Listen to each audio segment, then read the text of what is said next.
Hello students. आज हम आपका नेक्स्ट लेक्चर स्टार्ट करने जा रहे हैं आपका सर्कुलेटरी सिस्टम चैप्टर से related. In this section we are going to study about the cardiac cycle and the ECG. हम ये दो इम्पॉर्टेंट आपके टॉपिक्स को कवर करेंगे। नंबर वन जो हमारे पास आपका जो टॉपिक है that is cardiac cycle, which is one of the most important question for your competitive as well as for your board exam. So you have to remember the duration of the cardiac cycle. Cardiac cycle as its name indicate means आपके heart का beat करने का जो time period है that is known as cardiac cycle, जिसमें आपके auricles और ventricles ये दोनों एक्ट करेंगे. सबसे पहले आपने ड्यूरेशन को याद रखना है. Duration is 0.8 second. ये 0.8 सेकेंड के लिए ये पूरा का पूरा आपका प्रोसेस वर्क करेगा. The cardiac event that occur in one heartbeat or in a single heartbeat, that is known as cardiac cycle. So this is the definition. The cardiac events that occur in a single heartbeat is known as a cardiac cycle. The heartbeat जो है हमारा that is contraction plus relaxation, इन दोनों चीज़ों से मिलके हमारा heartbeat बनता है. Contraction, as I told you earlier, it is known as systole, whereas relaxation is known as diastole. Then the heart rate, अब हम हार्ट रेट की बात करेंगे. Our heart beats at a rate of 72 times beats per minute. हमारा heart का ये heart rate है. And the heart beat upon the cardiac cycle जो है दैट इज़ 0.8 सेकेंड. ये एक इम्पॉर्टेंट पॉइंट है. Then we are going to study about the detailed description of this cardiac cycle. हम उसको भी चेक करेंगे आपका उस डिटेल्ड डिस्क्रिप्शन को. Number one point that we have is atria and ventricles. दोनों का, ऑरिकल्स और वेंट्रिकल्स का, दोनों का जो कार्डियक साइकिल का जो हमारा टाइम पीरियड है दैट इज़ 0.8 सेकेंड. वो 0.8 सेकेंड है. फर्स्ट ऑरिकल्स कॉन्ट्रैक्ट करते हैं, देन ऑरिकल्स रिलैक्स करते हैं. वैसे ही वेंट्रिकल्स भी कॉन्ट्रैक्ट करते हैं एंड वेंट्रिकल्स हमारे रिलैक्स करते हैं.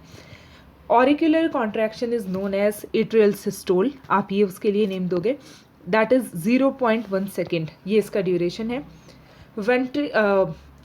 Auricular relaxation is known as atrial diastole. It means contraction के लिए systole और relaxation के लिए diastole. आप ये दोनों terms use करोगे because it takes place under 0.8 second. If auricular systole is 0.1 second, the remaining 0.7 second is of diastolic nature. वो diastole को exhibit करेंगे. वेंट्रिकुलर कॉन्ट्रैक्शन का जो टाइम पीरियड है दैट इज़ 0.3 सेकेंड, इतना है. इट मीन्स 0.5 सेकेंड जो है that is the time period for the ventricular diastole या उसके रिलैक्सेशन के लिए हमें इतना टाइम लगेगा. This is the diagrammatic representation of the auricular and the ventricular systole and the diastole. ऐसा हमें दिखाई देता है. ये ऑरिकल्स का है and this is for ventricle. Here it is written that is 0.1 second which is the shaded area. This is auricular systole. It means this time पे आपके auricles contract करेंगे and the time period is 0.1 second. And the rest remaining 0.7 second is the time period of the auricular diastole. इस time पे basically auricles जो है हमारे वो relax करेंगे. Whereas in case of ventricles, ventricles के case में हमारे पास क्या है? This is ventricular diastole. हमारा वेंट्रिकुलर जो डायस्टोल हमारे पास सबसे पहले वेंट्रिकुलर सिस्टोल है. अगेन द शेडेड एरिया, ये जो आपको शेडेड एरिया दिखाई देगा this is ventricular systole. Means ventricles अभी कॉन्ट्रैक्ट करेंगे. जो इसका टाइम पीरियड है दैट इज़ 0.3 सेकेंड और ये 0.2 सेकेंड से लेके 0.4 सेकेंड तक रन करेगा. क्योंकि 0.1 सेकेंड जो है हमारा 0.8 सेकेंड ये दोनों का टोटल है. 0.8 सेकेंड जो है that is the totality of the auricle and the ventricular functioning. 0.1 second जो है that is taken away by this auricular systole. यहाँ पे ऑरिकुलर सिस्टोल होंगे. ये स्टार्ट होगा आपका 0.2 से 0.4 सेकेंड तक और उसके बाद हमारे पास 0.5 से 0.1 सेकेंड तक वेंट्रिकुलर डायस्टोल आपका रन करेगा. इस वेंट्रिकुलर डायस्टोल के साथ साथ यहाँ पे ऑरिकुलर सिस्टोल भी रन करेगा इस केस में. सिंपली अगर हम बात करें आप ये बोल सकते हो ऑरिकुलर सिस्टोल ऑरिकल्स 0.1 सेकेंड के लिए कॉन्ट्रैक्ट करते हैं एंड 0.7 सेकेंड के लिए रिलैक्स, जबकि हमारा वेंट्रिकल 0.3 सेकेंड के लिए कॉन्ट्रैक्ट करते हैं और 0.5 सेकेंड के लिए वो रिलैक्स करते हैं. This is the diagrammatic representation. जब हम दोनों को कंबाइन करके देखते हैं तो हमें एक इस टाइप का डायग्राम नज़र आता है.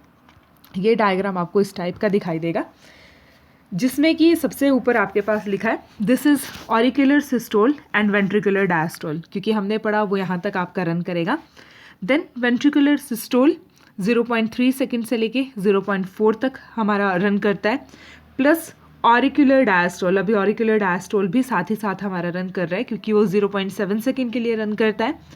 फिर उसके बाद हम मूव करेंगे, this is ventricular diastole which runs for 0.5 second, आपका इतने टाइम के लिए वो रन करता है, plus auricular diastole which runs for the 0.7 second. So ये पूरा का पूरा सिस्टम हमारा इस तरीके से एक दूसरे के साथ आपका वर्क करता है। सो ये इस टाइप का डायग्राम आपको आ सकता है, और आपको जो एग्ज़ाम्स में जो डायग्राम आता है that is basically of this type. आपको इस टाइप का डायग्राम आएगा जिसमें आपके पास ये इस टाइप से सेक्शंस होंगे 0.1, 0.3 and 0.4 second, out of which this 0.1 second is for auricular systole. अभी ऑरिकल्स आपके कॉन्ट्रैक्ट कर रहे हैं। 0.3 फॉर वेंट्रिकुलर सिस्टोल हमने पढ़ा, वो 0.3 सेकेंड के लिए आपका कॉन्ट्रैक्ट करते हैं, and the rest 0.4 second is of joint diastole. मतलब अभी यहाँ पे ऑरिकल प्लस वेंट्रिकल वो दोनों ही आपके रिलैक्सिंग मोड में होंगे। सो इस तरीके से हमारा पूरा का पूरा जो कार्डियक साइकिल है वो इस तरीके से हमारा ऐड करता है। सो आपने ध्यान देना है कि आपका एग्ज़ाम में कॉम्पिटिटिव एग्ज़ाम है, अगर उसके पॉइंट ऑफ व्यू से देखें तो this diagram is very important. या अगर बोर्ड में भी आपको डायग्राम आता है या कार्डियक साइकिल एक्सप्लेन करने को आता है तो आप इस टाइप के डायग्राम्स बना के आप उसको एक्सप्लेन कर सकते हो। सबसे पहले आपने ऊपर ये लिखना है ऑरिकल्स एंड वेंट्रिकल्स जो थे हमारे वो किस तरीके से कॉन्ट्रैक्ट या रिलैक्स करते हैं, एंड देयर ड्यूरेशंस के साथ आप इस चीज़ को लिखोगे। Then with the help of all this diagrams आप उसको एक्सप्लेन कर सकते हो, और थोड़ा आपने उसके साथ उसमें कुछ इंपॉर्टेंट पॉइंट्स भी ज्वाइन करने हैं। अब हम इस पूरे के पूरे प्रोसेस को पढ़ेंगे कि ऑरिकल के रिलैक्स करने पे या कॉन्ट्रैक्ट करने पे या वेंट्रिकल्स के रिलैक्स और कॉन्ट्रैक्ट करने पे आपके हार्ट में क्या एक्टिविटीज़ होती है, क्या चेंजेस आते हैं, और हमारा हार्ट किस तरीके से एक्ट करता है। सो सबसे पहले जो हमारे पास है आपका पॉइंट, दिस इज़ 0.1 सेकेंड, और इस टाइम पे दिस इज़ ऑरिकुलर सिस्टोल या वेंट्रिकुलर डायस्टोल। तो but this mainly explain the auricular systole, ये उसके बारे में आपका बात करेगा। सो अभी हम 0.1 सेकेंड का जो हमारा टाइम पीरियड था उसको चेक करते हैं। सो ड्यूरिंग दिस पीरियड हमारे पास क्या होगा, ब्लड एंटर करेगा, दीज आर ऑरिकल्स, ये ऑरिकल्स है, and these are the ventricles. ये ऊपर वाला सेक्शन ऑरिकल, राइट और लेफ्ट, एंड देन वेंट्रिकल्स है हमारे पास। सो क्योंकि ऑरिकुलर सिस्टोल है ये, so systole means auricles are contracting now. So auricles क्योंकि कॉन्ट्रैक्ट कर रहे हैं, then there is opening of the cuspid valve. यहाँ पे हार्ट का ऑरिकल्स के पास बाइकस्पिड और tricuspid valve are present here, दो वॉल्व्स यहाँ पे मिलते हैं। They both get open out, वो ओपन आउट हो जाएंगे हमारे, and then there is flow of blood from the auricles towards the ventricle. Auricle से वेंट्रिकल की तरफ हमारा ब्लड जो है वो मूव कर रहा है, and you have to remember the amount of blood that is 120 ml। अभी जो ब्लड रन कर रहा है that is 120 ml, and during this phase, during the auricular systole phase या 0.1 सेकेंड का जो फेज है, सेमिलुनार वॉल्स विल क्लोज्ड। अभी हमारे सेमिलुनार वॉल्स जो है वो यहाँ पे प्रेजेंट है इस एरियाज में, दोज रिमेन क्लोज, वो अभी क्लोज ही रहेंगे। So it means during auricular systole there is opening of the tricuspid and the bicuspid valve. Actually I had not teach you or explain the structure of the human heart to you, because I already know कि आपने वो previous classes में पढ़ा होगा how auricles and ventricles are basically arranged in case of an human heart, and आपके ये walls कहाँ present होते हैं। but I'll attach the image of that detailed image of that structure with this lecture, वो PDF notes के साथ मैं आपको सेंड करूँगी, so that you have an idea कि वो कैसे अटैच होते हैं। और in case of any doubt, if you have any doubt, do text me और डू आस्क मी पर्सनली, कभी भी आप पूछ सकते हो उससे रिलेटेड। सो जब आप ये सेक्शन चेक करोगे, सो डू मेक श्योर कि आप वो स्ट्रक्चर को भी एक बार माइंड में अपने याद रखो। So during the auricular systolic phase और the 0.1 second phase, the cuspid wall, which are bicuspid and tricuspid wall, they remain open, and because of the opening of these valves, there is flow of blood from the auricle toward the ventricle, but the semilunar valve will remain closed, वो अभी बंद ही है हमारे। then on the second section, अब हम second आपके phase में चले गए, which is the ventricular systole. अब हम वेंट्रिकुलर सिस्टोल की बात कर रहे हैं जो कि 0.3 सेकेंड के लिए हमारे पास वर्क करता है, और वो 0.3 सेकेंड स्टार्ट होंगे from 0.2 to 0.4, mean 0.2, 0.3 and 0.4 second का जो टाइम पीरियड है वो इसके अंदर आएगा। दो चीज़ें यहाँ पे वर्क करेगी, isovolumetric contraction and the period of ejection, कि कब आपका ब्लड इजेक्ट करेगा. सो दो पार्ट्स में हम इसको पढ़ेंगे. फर्स्ट जो पार्ट है that is isovolumetric contraction. So isovolumetric contraction में क्या होगा, एज इट सेज यहाँ पे जैसे आपको डिस्क्राइब करके दिया गया है, at the beginning of ventricular systole means during the beginning when the ventricles get contracted, there is closing of the cuspid valve. So here you can see the closing of the cuspid valve. पहले in the previous image जो cuspid valve थे they remain open and there is flow of blood from the auricle to the ventricle, but अब ये valve आपका close हो चुका है. Closing of the cuspid valve, then there is production of the first heart sound which is lub, and this is very much important for the point of view of your competitive and board exam. आपसे ये पूछा जाता है the closing of which valve helps in the production of the first heart sound, that is lub. So आप बोलोगे that is the closure of the cuspid valve. So cuspid valve जब close हो जाते हैं तो एक आवाज़ produce होती है and that sound is the first heart sound जिसको आप lub बोलते हो. Then उसके बाद हमारे पास यहाँ पे क्या होगा, जैसे आपको डायग्राम में दिखाई दे रहा है, it says the blood volume increase, ventricular contraction increase and the intraventricular pressure again got increase. So क्योंकि ये प्रेशर आपके बढ़ रहे हैं that's why the cuspid valve remain close, वो क्लोज हो जाएगा. And again the semilunar valves here, ये भी अभी क्लोज है. सो ये जो आपको ये वेव लाइक आपको एक स्ट्रक्चर ड्रॉ किया हुआ है आपके वेंट्रिकल्स के बाहर, basically this explain the contraction. पहले ये ऑरिकल्स के ऊपर था जो हमने प्रीवियस डायग्राम पढ़ा, मैंने वहाँ मैंने आपको बताया नहीं, बट आप चेक करोगे तो आपको पता चल जाएगा. पहले ये ऑरिकल्स के ऊपर था, अब ये वेंट्रिकल के ऊपर है, तो it means there is contraction, अभी वेंट्रिकल्स हमारे कॉन्ट्रैक्ट हो रहे हैं. So this is the first phase. Then period of ejection, अब यहाँ पे क्या होगा, इस जगह पे हमारे पास क्या होगा, this is the period of ejection. Ventricular systole आपका अभी वर्क कर रहा है, ब्लड वॉल्यूम जो है that is high, intraventricular pressure again high. This will help in the opening of the semilunar valve. As you can see here, the semilunar valves gets open up. वो आपके semilunar valves जो पहले यहाँ पे इस type से structure draw किया था कि they are closed, अभी ये semilunar valves आपके open up हो चुके हैं. Because of the high pressure of the ventricles and the intraventricular pressure rises up and the blood volume which rises up, due to which the semilunar valves open up. And when the semilunar valves open up, there is flow of blood from the ventricle towards the artery. वो blood हमारा ventricle से लेके arteries तब अब move करेगा. So the amount of blood which runs away वो आपने याद रखना है. पहले यहाँ पे 120 ml था, अब यहाँ पे 50 ml बचा है, बिकॉज 70 ml जब सेमिल्यूनर वॉल्स हमारे ओपन अप हुए तो 70 ml ब्लड हमारा आर्टरीज में चला गया. सो फ्रॉम 120 ml अब हार्ट के पास हमारे पास 50 ml मतलब 100 ml है इन अ सिंगल, 50 ml है in a single side. So out of 120 ml 50 ml remains inside the chamber of the heart और 70 ml आपका रन करेगा towards the artery. So this is the second phase and this phase is followed by the third phase which is known as the auricular diastole और the ventricular diastole, जिसको हमने joint diastole भी बोला था. और इसका जो टाइम पीरियड है that is basically of 4 second. So 0.5, 6, 7 and 8 ये जो आपका टाइम पीरियड है this is of auricular and ventricular systole which is collectively called as joint diastole. आप इसको जॉइंट डायस्टोल भी बोलते हो. यहाँ पे क्या होगा, आइसोवॉल्यूमेट्रिक रिलैक्सेशन, रैपिड इन फ्लो हमारे पास और डायस्टेसिस, ये 3 चीज़ें आएगी. सो सबसे पहले आइसोवॉल्यूमेट्रिक रिलैक्सेशन. यहाँ पे इस रिलैक्सेशन में या इस फेज़ में क्या होगा, at the beginning of ventricular diastole ये आपका फेज तब वर्क करेगा. There is closing of the semilunar valve and this will help in the generation of the second heart sound that is dub. Dub या dup कुछ भी आप उसको term use कर सकते हो. So as you can see here there is closing of the semilunar valve.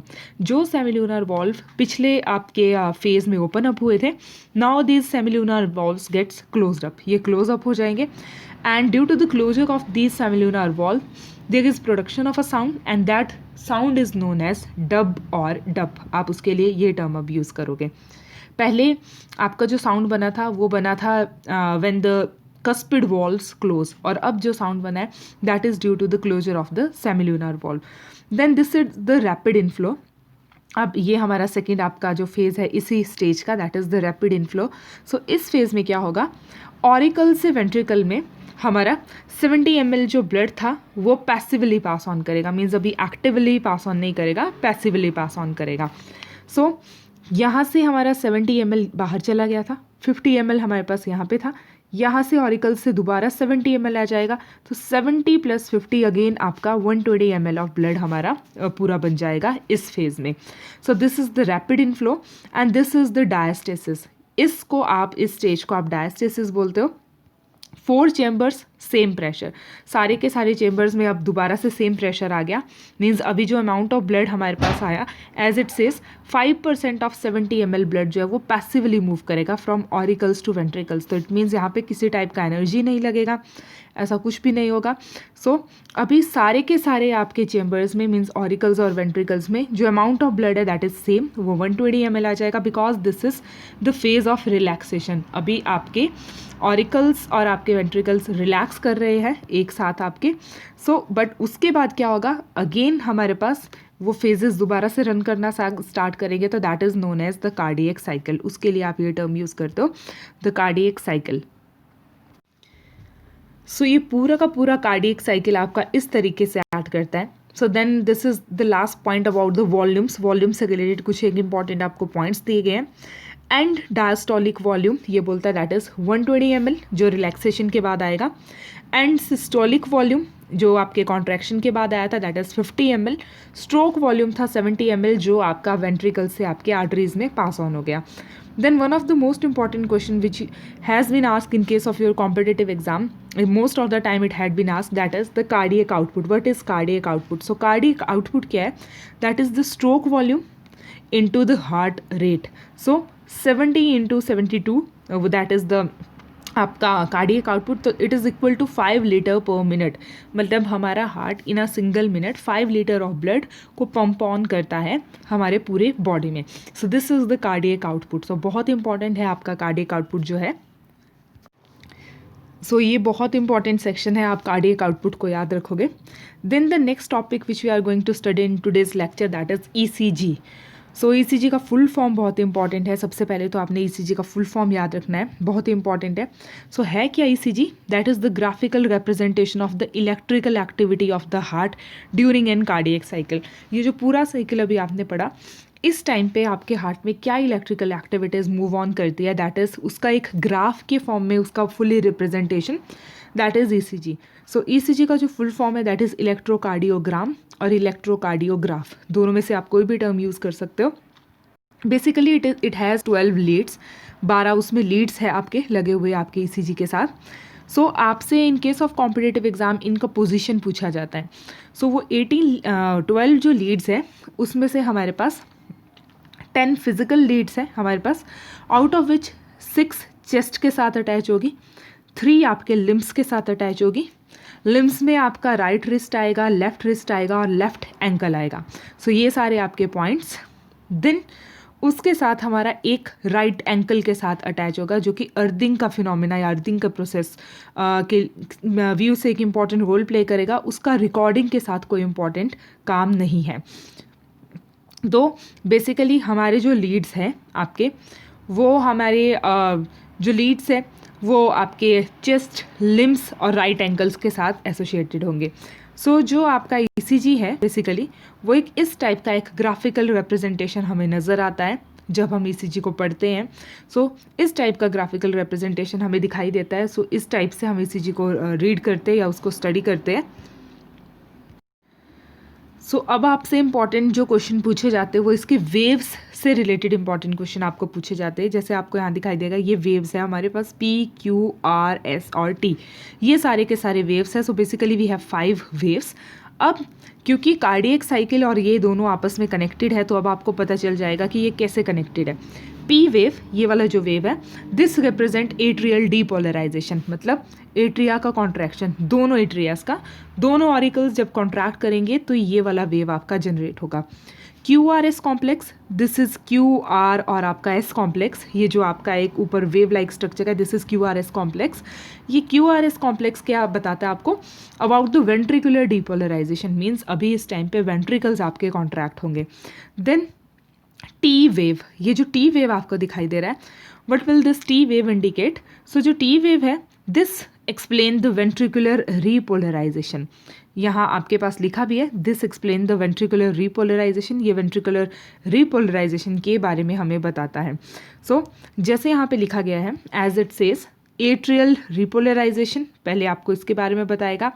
Then उसके बाद हमारे पास पहले तो आपने ये याद रखना है कि PQRST ये हमारे पास आपके कुछ वेव्स है बेसिकली जो कि ECG के साथ कनेक्टेड है. तो कई बार आपसे ये भी पूछा जाता है positive and negative waves of ECG. So positive waves are those waves which are present on the upper side like P, R and T, and negative waves are the Q and S wave, ये हमारे negative waves है. सो जैसे अब आपको यहाँ दिखाई दे रहा है because P wave indicate the auricular depolarization या auricles का contraction. So this will take 0.1 second, ये इतने टाइम के लिए वर्क करेगा. QRS complex जो है that is the time period for the ventricular contraction and it will take about 0.3 second. And the T wave, जो आपका T wave है that will explain the ventricular relaxation and this will take 0.4 second, क्योंकि अभी auricles भी इस time पे relax करेंगे and ventricles भी रिलैक्स करेंगे.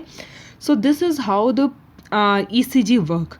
अगर इस वेव में कहीं पे भी फ्लक्चुएशन आ जाती है, नॉर्मल लेवल से आपके ज़्यादा फ्लक्चुएशन या कम फ्लक्चुएशन आ जाती है, so with the help of these graph doctors will get examine कि उस पर्सन को किस चैम्बर या किस पार्ट से रिलेटेड उसको प्रॉब्लम है. अगर P वेव में फ्लक्चुएशन या डिग्रेडेशन आता है तो इट मीन्स कि उसके ऑरिकल्स के कॉन्ट्रैक्शन के टाइम पे कोई प्रॉब्लम है.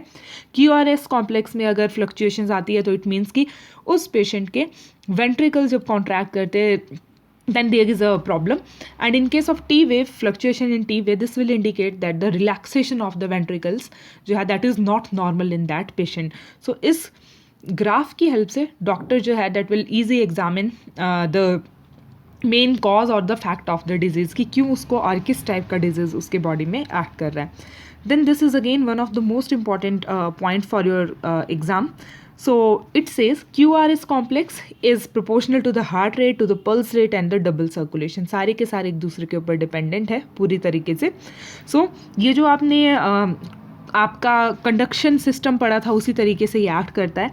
आपके SA नोड से AV नोड तक आपका वेव ऑफ कॉन्ट्रैक्शन जाएगा, then through the bundle of His to the bundle branches and towards the Purkinje fibre. तो ये पूरा का पूरा इसी तरीके से आपका PQRST आपका जो सिस्टम है वो ये PQRS और आपका T जो है दैट इज़ फॉर रिलैक्सेशन.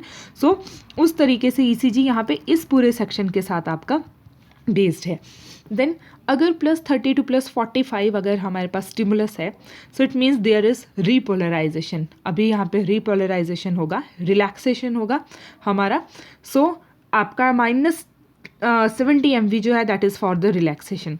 अगर -70 MV और अगर डीपोलराइजेशन है मतलब कॉन्ट्रैक्शन हो रहा है सो +30 to +45 MV जो है that is the generation of the action potential. तब हमारे पास there is generation of the action potential. It means there is generation of the wave of contraction. So it means basically अगर so it means simply that +30 to +45 MV जो है इतना stimulus हमें चाहिए for the generation of the action potential. अगर उससे कम होगा like -70 MV that is relaxation. अगर -70 MV जो था उसमें पहले रिलैक्सेशन हो रहा है वो डीपोलराइज्ड है. सो जब कैल्शियम और सोडियम गेट्स खुलेंगे तो दोनों आपके क्योंकि 2 पॉजिटिव आइंस है, 2 पॉजिटिव चार्ज है उनके पास, वो अंदर जाता जाएगा जिसकी वजह से -70 MV से ये हमारा जो आपका स्टिमुलस है वो चेंज हो जाएगा towards +30 to +45 MV. Then there is generation of these action potential. So after the generation of these action potential ये जो हमारा wave of contraction है या जो आपका कार्डियक साइकिल है वो पूरा आपका इस तरीके से एक्ट करेगा.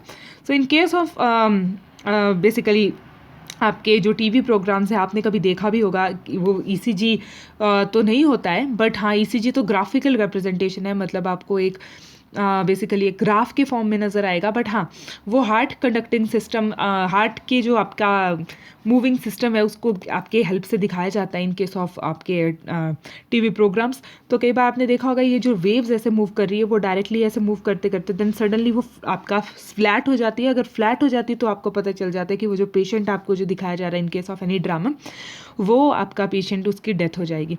बिकॉज अगर ये फ्लैट हो गया तो it means there is no contraction and no relaxation.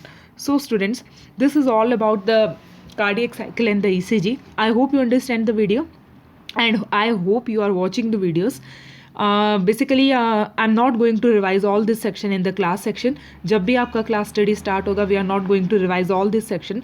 So it is your duty to watch these lectures on the regular basis ताकि आपको उसका idea मिले. We are only going to revise these sections, or I'm going to take your test on the basis of these sections which are basically based on your board exams. So आपने ये पूरे sections को check करना है. So I hope you are understanding it. In case of any doubt, you are always free to ask me personally anytime. I'll see you in the next lecture. Till then, bye bye, take care, and do study well.